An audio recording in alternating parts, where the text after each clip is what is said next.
decades of war raged between the government forces and the LTTE in the north and east of Sri Lanka.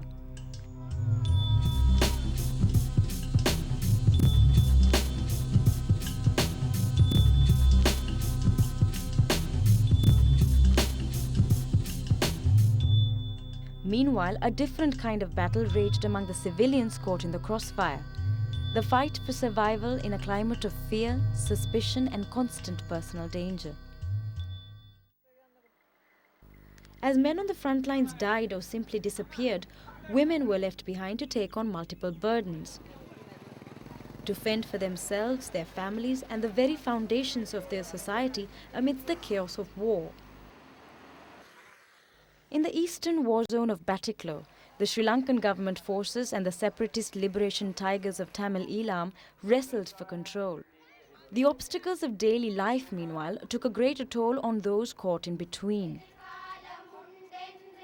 Survivors, protectors, and leaders. These are their stories.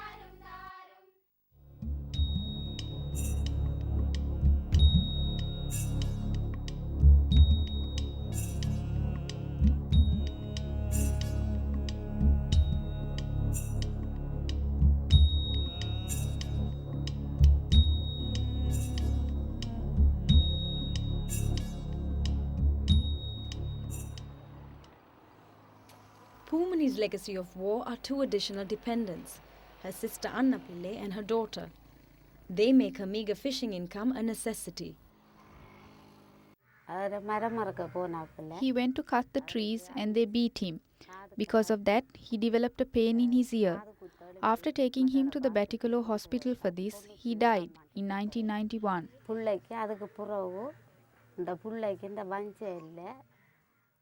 After that incident, the girl stopped talking.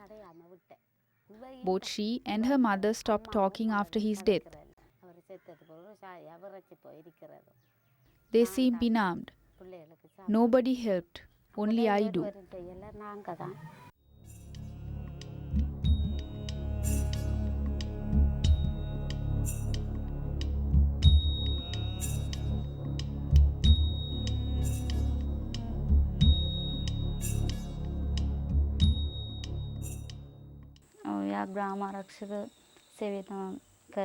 He worked as a home guard, and when he was coming home, the tigers shot him and he died. My daughter was 1.5 years old at the time. When you lose your husband, people look at you differently. Society looks at your situation differently. Lots of other women in the same situation also experience this. If he was alive and we were together, my child's life would have been more complete and beautiful. And my life too. I feel this difference the most.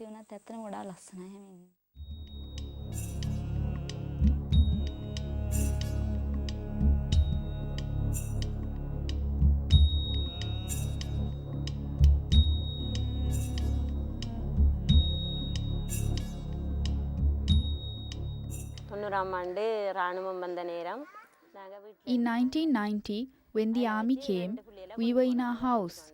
They caught 2 children and took them. When we started screaming, they showed us the knife and took the children. They took the father as well. They left the father at the junction and said, "We will send the children in the morning. You go." We think about him all the time. Even today, we think our son is living somewhere.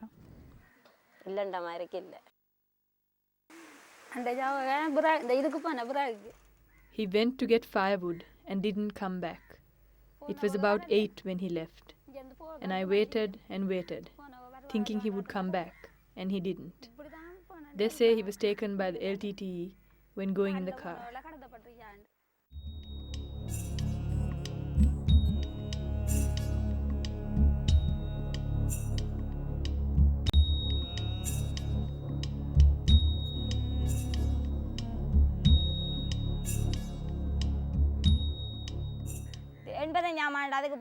In 1985, we were chased out of our place by the army. They demolished all our houses. Then after that, they took us to schools because we didn't have a place to stay.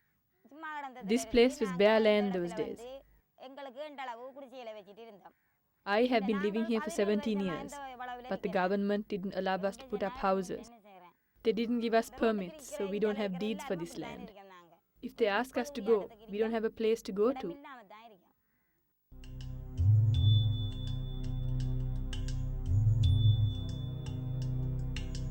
Displaced, widowed, impoverished, and subject to all forms of violence, women's experiences of wartime are physically and psychologically debilitating. They are also the lasting kind. With little or no help from outside, many women united to cope with the awful consequences of war. Their every move an unconscious strike for peace within their communities.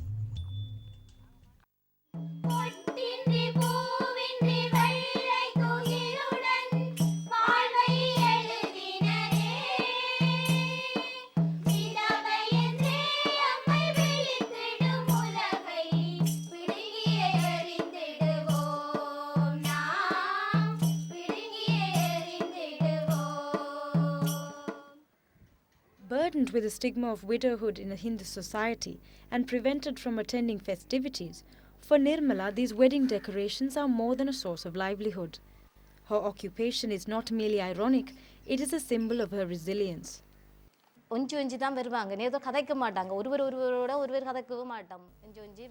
When I came here, all these girls were frustrated. Nobody talked. We wore old saris, no poddu at all. They didn't know banks or markets. With the help of a government agent, Nirmala and others whose husbands too disappeared in the mass detentions of 1990 formed the Widows' Cooperative Society to assist affected women economically and socially. After joining our organization, they are doing well now. They do their work properly. They didn't even go to Kovils before or to wedding ceremonies. Now all are very forward in every event. We ride bicycles and wear sticker poddus. People passed comments. But we do not bother with those things. We have to do the work our husbands used to do. And we have to look after our kids. Earlier, we couldn't even borrow 5 rupees because people were uncertain whether we would return it. Now people borrow from us. They even borrow our jewels. We do our work properly, and because of this organization, we have a better life.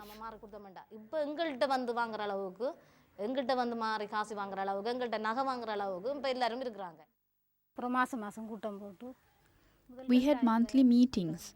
They gave us loans, initially of 2,000 rupees. We started many home industries, selling lamps, matches, rice. Now I am doing this peanut packeting business. One of my children has finished O levels, the other one is in year 9 and the last in year 6. By organizing themselves to fulfill their responsibilities, they have forged new identities and challenged crippling social norms. Yet amidst the chores of daily life, one problem remains unsolved. We don't know if they are dead or alive, and we need a firm answer about what happened. And our children too share the same dreams.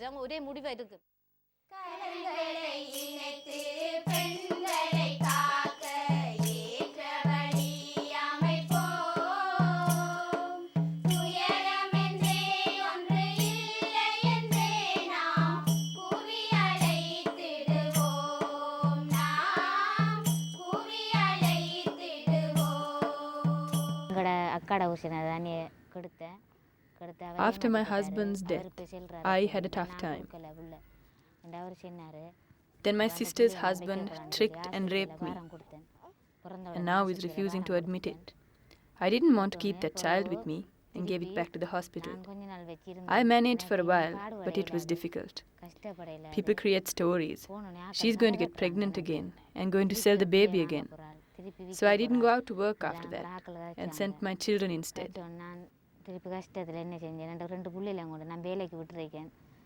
Chandra no longer fights her battles alone.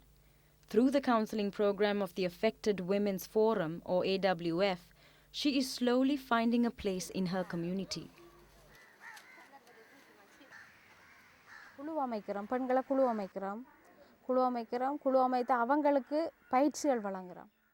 We form groups among women, then provide training to make them strong. We conduct child facilitation projects too, projects about their education and health. We also work for human rights to release imprisoned women.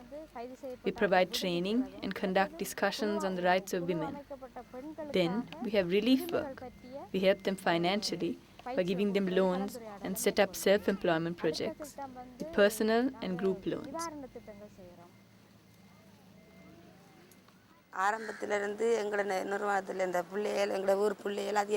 Earlier, our children did not go to school. They did not attend classes. As our village is backward, nobody was concerned about development.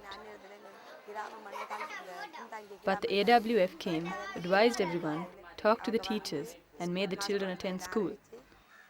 Now they're studying. Also, our children did not have birth certificates, and the AWF arranged for that too.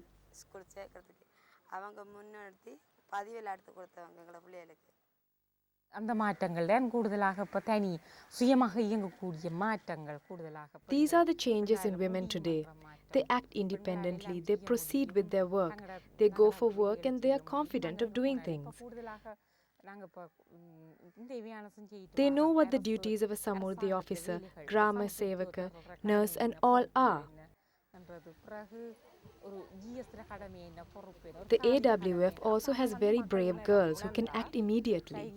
They trust us that if they give us a complaint, we act immediately. The percentage of people who seek us are also very high.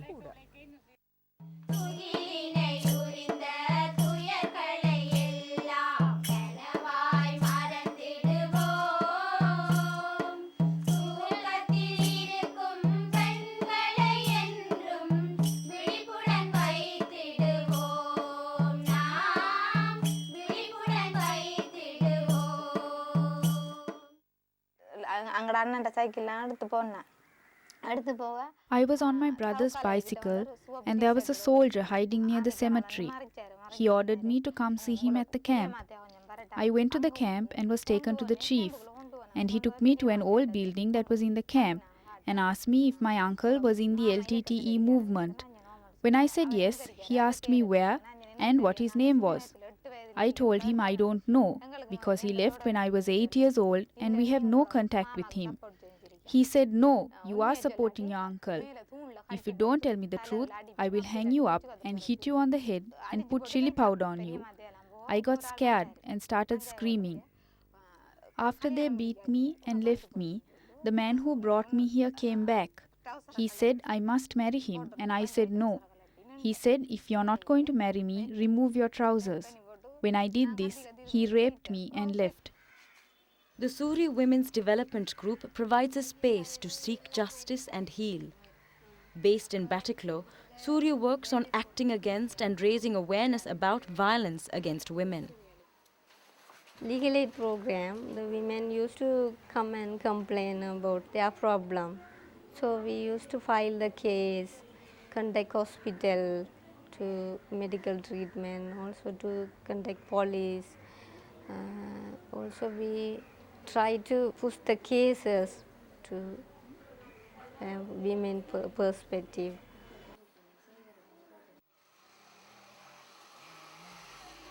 Using a different approach, Surya also attempts to reduce violence by stabilizing communities through its income generation and peace-building programs. வன்முறையெல்லாம் குறையும் தான் எங்களோட கிராமத்தில் வன்முறைகள் கூடுதலாக இருந்தபடியா இப்போ வன்முறை குறையும் எங்களோட கிராமத்தில் இப்படி ஒவ்வொரு இடம் போய் நாங்கள் கதைக்கக்குள்ள Violence has decreased in this village. It was high before, but has decreased because we go around and talk about it. Some men get drunk and harass women.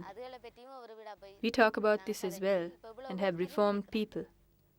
Earlier, my husband too drank all the time, but now has stopped after I started working with Surya. But what sets Surya apart from others working on women's rights is its cultural activists group. Following the rich oral tradition of Batticaloa, these song and dance performances expose the violence suffered by women and frequently shock their conservative audiences. Cultural group formed because we have a lot of cultural barrier for women. So we form this group through the songs and drama. We can change perspective. We have training for them before we start in drama, how to write poems, also how to write script. Also they used to have it in the village women's group. If they have any events, they used to go and perform the drama and songs.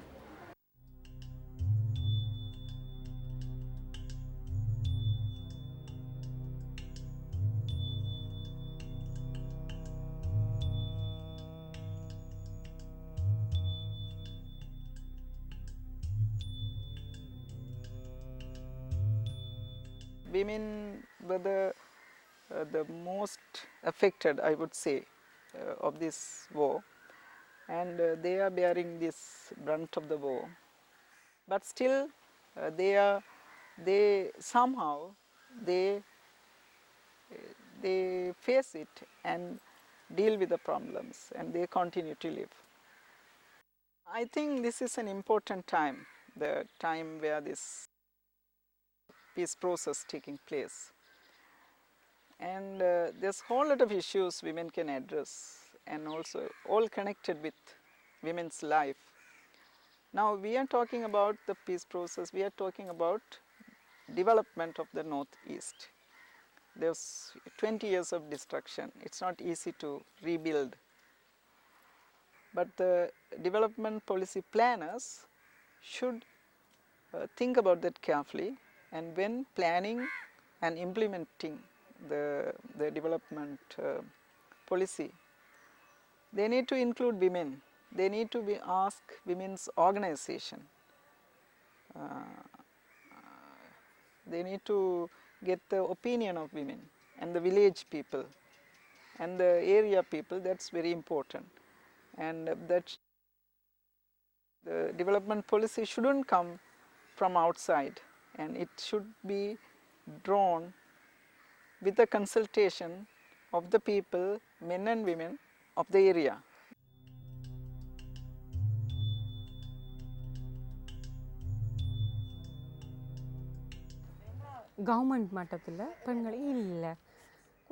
At the level of government, no, there are very few women.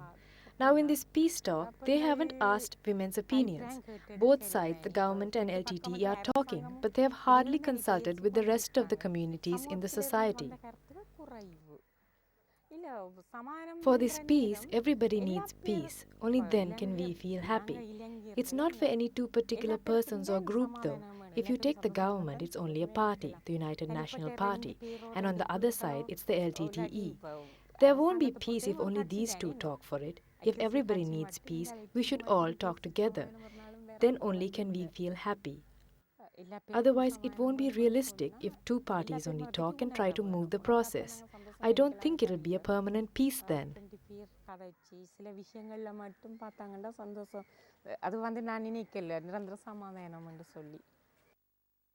நிச்சயமாக அவர்கள் பங்காற்ற முடியும்.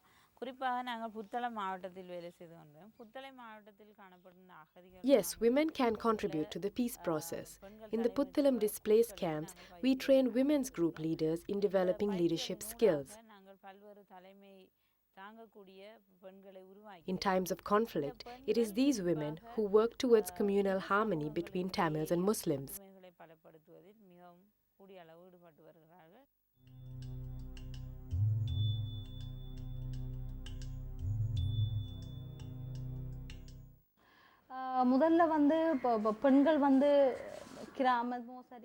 Firstly, for the women living in towns and villages, the most important way to come up would be politics. I think village-level organizations should help women to get more involved on a political level, because only then can policies at the national level be changed. I hope more women get involved in politics.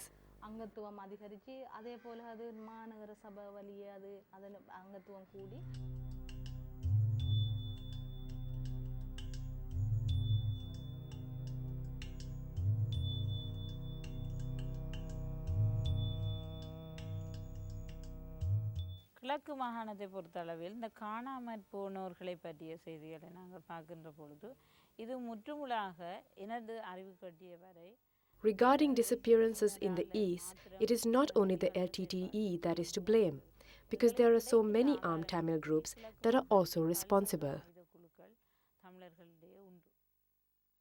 So there should be some kind of system working on that. There was all these cases been filed, as far as I know. Various human rights organizations had done that. It's not easy. It's not easy at all. But we have to get the revenging feeling or whatever feeling out of our mind, and we have to come to terms with those feelings.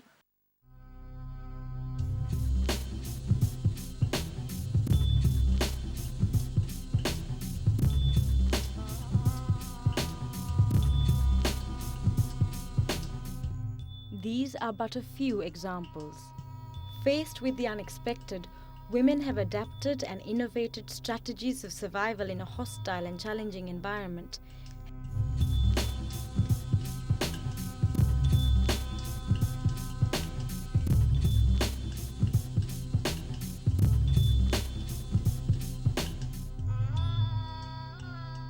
Helping themselves and their communities.